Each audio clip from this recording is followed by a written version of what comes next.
Hello waves, அனைவருக்கும் வணக்கம். நான் மீனால் சோமசுந்தரம் பேசுகிறேன். தேவகோட்டை வைபவலக்ஷ்மி ஆச்சி. இப்போ அன்னபூரணி சாமி கும்பிட்றதுல நம்ம ஒரு தட்டில் அடியில் காசு வச்சு அன்னபூரணிலாம் வச்சு கும்பிட்றோம் இல்லையா? பச்சரிசி வச்சு கும்பிட்றோம். இந்த வெள்ளியில் படி வச்சு அதுக்கு மஞ்சள் குங்குமம் வச்சு சாமி கும்பிட்டு பூ வச்சுலாம் கும்பிட்றோம். இந்த அரிசியை எப்போதுமே நம்ம சக்கரை பொங்கல் செஞ்சு அடுத்த நாள் சாமி கும்பிடையில் வச்சு கும்பிட்டுட்டு நம்ம வீட்டில் எல்லோரும் சாப்பிட்றது உண்டு. அது மாதிரி இந்த பச்சரிசியை குருணை பண்ணிவிட்டு அரிசி பாயாசம் கூட வச்சு ஒரு தடவை சாமி கும்பிட்டுட்டு எல்லோரும் வீட்டில் சாப்பிட்றது உண்டு.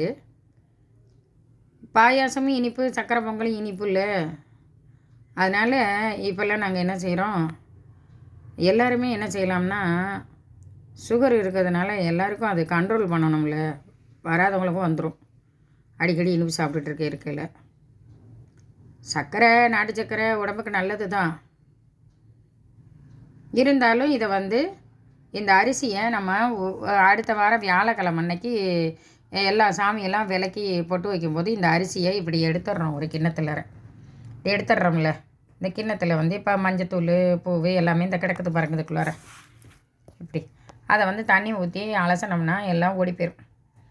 அலசிப்பட்டு இதை அப்படியே மிக்சியில் அடிச்சுப்புட்டு பொங்கல் மாதிரி குருணையாக பண்ணி பொங்கல் மாதிரி பண்ணிவிட்டு, இதை நம்ம இப்போ கேப்பக்கூழ் போடுறோம்ல, கேப்பக்கூழ் செய்கிறோம்ல, அதில் இந்த பச்சரிசியை கூட அந்த பொங்கலை கூட அதில் சேர்த்துடலாம்.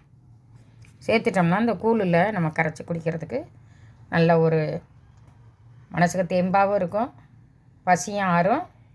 அதே சமயத்தில் பச்சரிசியும் ஒரு உணவோடு சேர்ந்தது தானே, அந்த நவதானியத்தோடு சேர்ந்தது தான். பச்சரிசி, வராகி அரிசி, குதிரைவாளி அரிசி, தினை அரிசி, கவனி அரிசி, சிவப்பரிசி, இப்படி எல்லாத்தையும் எது வேணாலும் நமக்கு தேவையானதை குருணை பண்ணி மிக்சியில் அடித்து பொங்கல் பண்ணி அந்த கூழ் கரைக்கிறதுல சேர்த்து கரைச்சிட்டு குடித்தோம்னா பசியும் ஆறும், குளிர்ச்சியாகவும் இருக்கும், உடம்புக்கு தெம்பாகவும் இருக்கும். அதே சமயத்தில் நம்ம அன்னபூரணி அரிசி சாமிக்குன்னு வச்சது. நம்ம சமையல்லாம் செஞ்சோம்னா வேறு ஏதாவது குழம்பு ஊற்றி சாப்பிட்டோம்னா வம்பா போயிடும். ஏன்னா சாமி தெய்வம் சைவ உணவோடு சேர்ந்தது. அசைவத்தோடு இந்த சாதத்தையெல்லாம் வச்சு சாப்பிட்டுட்டோம்னா அது மேற்கொண்டு வேறு பாவமாயிரும். அதனால் சாப்பாடு வடிக்காமல் இந்த மாதிரி ஏதாவது செஞ்சு சாப்பிட்டுக்கணும். அன்னபூரணிங்கிறவ ரொம்ப ரொம்ப சிறந்தவ. அட்சய திருதியை அன்னபூரணிக்கு அதிபதி தான். அட்சய திருதியை அன்னபூரணி, காசி அன்னபூரணி மகாலட்சுமி எப்போவுமே எல்லா வீடுகள்லேயும் நிறைஞ்சு இருக்கணும். அந்த நிறைஞ்சு இருக்கிறதுக்காகத்தான் இந்த அன்னபூரணி தட்டில் நம்ம வியாழக்கிழமை சுவாமியெல்லாம் கழுவி சுத்தம் பண்ணி மஞ்சள் குங்குமம் வச்சு தட்டுக்குள்ளாரே மஞ்சள் குங்குமம் வச்சு, காசு வச்சு, பச்சரிசி வச்சு, அன்னபூரணி வச்சு நம்ம சாமி கும்பிட்றோம். அந்த அரிசியை நம்ம வீண் பண்ணாமல் அடுத்த வாரம் மறுபடியும் விளக்கி சுத்தப்படுத்துகிறப்ப இந்த அரிசியை ஒரு கிழத்தை கொஞ்சம் கொஞ்சமாக கொட்டிட்டு இது எனக்கு இப்போ இது 3 தடவையாக கொட்டின அரிசி இது சேர்த்து வச்சுருக்கேன்.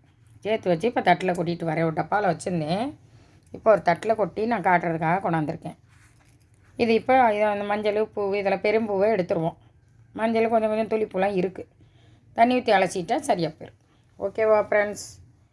இதை நல்ல விதமாக நம்ம பயன்படுத்தணுங்கிறதுக்கு தான் சக்கரை பொங்கல் பாயாசம் வைக்கிறது. ஆனால் இனிப்பே சாப்பிட்டுட்டு இருக்க முடியாது. அதனால் பொங்கல் பண்ணிவிட்டு இதை கூழில் சேர்த்துட்டு நம்ம குடித்தோம்னா நம்மளுக்கு உடம்புக்கு நல்லது. ஓகே ஃப்ரெண்ட்ஸ், அடுத்த வீடியோவில் சந்திப்போம். பாய்.